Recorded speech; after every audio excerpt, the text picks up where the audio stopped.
बिस्मिल्लाहिर्रहमानिर्रहीम। अस्सलाम वालेकुम। किचन विद तनलीम में खुशामदीद। आज मैं आपको बकरे के पाई साफ़ करने का तरीका सिखाऊंगी। बकरे के पाई हो या गाय के या सिरी हो, इसी तरीके से साफ़ की जाती है। एक ही तरीका है, तो चलिए अपनी वीडियो शुरू करते हैं।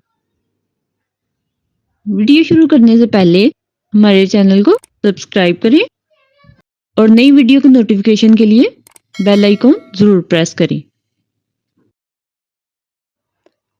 सबसे पहले बकरे के पाई के ऊपर आपने थोड़ा सा पानी लगा के उसको गीला कर लेना अच्छी तरह से। फिर ये देखिए चिमटा है जो कि यहाँ आग जलाने के लिए या लकड़ियाँ आगे पीछे करने के लिए हम यूज़ करते हैं, वो उससे मैंने ये इसको आग के ऊपर रखा है। अब जब देखना आपने कि थोड़ा सा पाया जलने लग गया है बाल पाए के, तो आपने तेज़ छुरी के साथ इसको रगड़ना शुरू कर देना है। पाए का जो साइड है वो देखिए हमने नीचे वाली साइड जो है वो हाथ में पकड़ लेनी है और फिर हमने उल्टा करके इसको साफ़ करना है। फिर जहाँ से बाल रह गए हैं साफ़ नहीं हुए और हमने थोड़ा-सा पानी लगा के दोबारा इसे आग के ऊपर रख देना है और इसको देखना है कि जब बाल थोड़े से जलने शुरू हो जाएँगे, बहुत ज़्यादा नहीं हमने जलाने, बस देखना है कि थोड़े से जलने शुरू हो गए हैं। तो फिर हमने आराम से इसे छुरी की नोक से जो है वो तेज़ छुरी से बस थोड़ा-सा रगड़ना, बहुत ज़्यादा ज़ोर से रगड़ने की ज़रूरत नहीं है और बाल आराम से जड़ों से निकल जाएँगे। आपको ज़्यादा मेहनत की भी ज़रूरत नहीं है। ये तरीका गाँव में पुराने वक़्तों से लेके आज तक चल रहा है और हम लोग इसी तरीके से पाई हो या सिरी साफ़ करते हैं।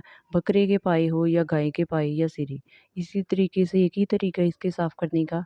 और आपने फिर ये देखना है कि जब दूसरी साइड, एक साइड से साफ़ हो गया, दूसरी साइड रह गया, उसको भी इसी तरह पानी लगा के तो आग के ऊपर रखना है। ज़रूरी नहीं कि आपके पास लकड़ियाँ हैं तो लकड़ियों पे करें, अगर आपके पास लकड़ियाँ नहीं हैं तो आप गैस पे भी इसी तरीके से पाई और सिरी साफ़ कर सकते हैं। और बस आपने इसी तरीके से जहाँ बाल हैं वहाँ पानी लगा के तो आग के ऊपर रखना है और जब थोड़े-थोड़े बाल लगें कि जलने लग गए हैं, तो आपने छुरी की मदद से इसको साफ़ कर लेना है।